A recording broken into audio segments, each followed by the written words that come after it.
नमस्कार। आज बात करते हैं एक बहुत ही दिलचस्प टॉपिक पर, थोरियम से एनर्जी बनाना। ये एक ऐसा ऑल्टरनेटिव न्यूक्लियर फ्यूल सोर्स है जिसके बारे में जानना वाकई बहुत जरूरी है। चलिए इस पूरी बातचीत की शुरुआत एक सवाल से करते हैं। सोचिए, क्या हो अगर कोई ऐसा फ्यूल हो जिसे इस्तेमाल करने से ठीक पहले बनाना पड़े। सुनने में अजीब लगता है ना, पर यही सवाल थोरियम की पूरी कहानी को समझने की चाबी है। तो आज हम थोरियम की इस पूरी कहानी को 5 हिस्सों में समझेंगे। पहले ये देखेंगे कि ये सीधे सीधे फ्यूल की तरह काम क्यों नहीं करता। फिर जानेंगे कि ये बदलता कैसे है, उससे एनर्जी कैसे मिलती है, और हाँ, ये भारत के लिए इतना खास क्यों है। और आखिर में इसके फायदे और नुकसान दोनों पर एक नजर डालेंगे। ठीक है, तो शुरू करते हैं पहले हिस्से से, एक ईंधन जो जलता नहीं। देखिए, जो थोरियम हमें नेचर में मिलता है वो ज्यादातर होता है थोरियम 232, और यहीं से पहेली शुरू होती है। ये अपने आप में सीधे सीधे एनर्जी पैदा नहीं कर सकता। तो साइंटिफिक भाषा में थोरियम 232 को फर्टाइल यानी उर्वर कहते हैं। इसका सीधा सा मतलब है कि इसमें फ्यूल बनने का पोटेंशियल तो है, लेकिन ये खुद रेडीमेड फ्यूल नहीं है। इसे पहले एक्टिवेट करना पड़ता है। यहाँ फर्टाइल और फिसाइल का फर्क समझना बहुत जरूरी है। एक तरफ है थोरियम 232 जो फर्टाइल है, मतलब ये खुद से चेन रिएक्शन शुरू नहीं कर सकता, और दूसरी तरफ है यूरेनियम 233 जो फिसाइल है। असली खिलाड़ी यही है जो चेन रिएक्शन को बनाए रखता है और एनर्जी छोड़ता है। तो सारा खेल इसी बात का है कि थोरियम को पहले इस पावरफुल यूरेनियम में बदला जाए। और बस यहीं से शुरू होता है हमारा अगला हिस्सा, थोरियम का ट्रांसफॉर्मेशन। ये साइंस का एक कमाल का सफर है जहां एक एलिमेंट दूसरे में बदल जाता है। तो ये होता कैसे है? इसे ऐसे समझिए, 4 स्टेप्स में ये पूरा काम होता है। सबसे पहले एक न्यूट्रॉन आता है और थोरियम 232 से टकराता है। इससे ये बन जाता है अनस्टेबल थोरियम 233। इसके बाद ये बीटा डीके नाम के एक प्रोसेस से गुजरता है और फाइनली हमें मिलता है हमारा फ्यूल यूरेनियम 233। अब ये बीटा डीके क्या बला है? ये एक नेचुरल रेडियो एक्टिव प्रोसेस है।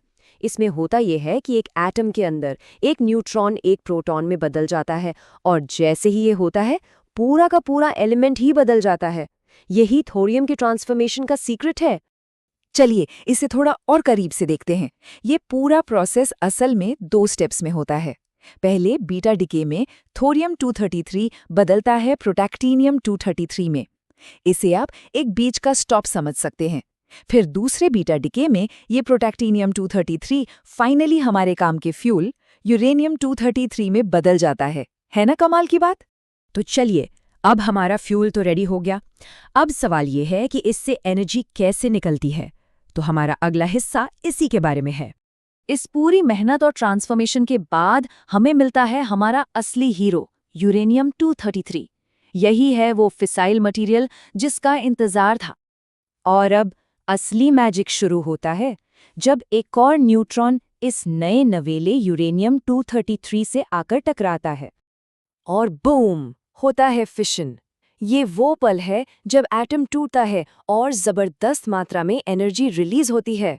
यही वो एनर्जी है जिसे बिजली बनाने के काम में लिया जाता है।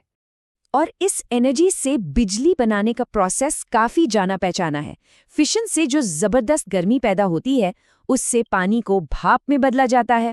यही भाप एक टरबाइन को घुमाती है और टरबाइन के घूमने से जनरेटर बिजली बनाता है। बस यही थोरियम साइकिल का फाइनल गोल है। ठीक है, ये तो समझ आ गया कि ये काम कैसे करता है, पर सवाल ये है कि हम इस पर इतनी बात क्यों कर रहे हैं? मतलब भारत के लिए ये इतना जरूरी क्यों है?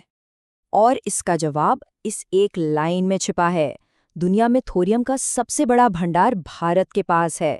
यह हमारे लिए एक तरह का कुदरती खजाना है जो एनर्जी के मामले में हमें आत्मनिर्भर बना सकता है। और देखिए, इसीलिए भारत का जो 3 स्टेज न्यूक्लियर प्रोग्राम है, उसमें थोरियम ही फाइनल गोल है। ये इस प्रोग्राम का तीसरा और सबसे जरूरी फेज है जो हमें लंबे समय के लिए एनर्जी सिक्योरिटी दे सकता है। लेकिन जैसा हर टेक्नोलॉजी के साथ होता है, इसके भी अपने फायदे और नुकसान हैं। तो चलिए एक नज़र डालते हैं कि इसमें क्या अच्छा है और क्या मुश्किल। फायदे तो काफ़ी ज़बरदस्त हैं। इसमें न्यूक्लियर वेस्ट कम बनता है, इसका डिज़ाइन ज़्यादा सेफ माना जाता है, और ये हमें लंबे समय तक एनर्जी सिक्योरिटी दे सकता है। लेकिन चुनौतियां भी कम नहीं हैं। ये टेक्नोलॉजी बहुत कॉम्प्लेक्स है, अभी तक इसका इस्तेमाल बड़े स्केल पर शुरू नहीं हुआ है और प्रोसेस के बीच में बनने वाले प्रोटैक्टिनियम 233 को हैंडल करना बहुत मुश्किल काम है। तो घूम फिर कर हम उसी सवाल पर आते हैं, क्या थोरियम वाकई भविष्य की एनर्जी है? देखिए, इसमें पोटेंशियल तो बहुत है, खासकर भारत जैसे देश के लिए, लेकिन इसकी मुश्किलों और चुनौतियों से पार पाना अभी बाकी है। इसका जवाब तो खैर वक्त ही देगा, लेकिन एक बात पक्की है, ये एक ऐसी टेक्नोलॉजी है जिस पर नजर रखना तो बनता है।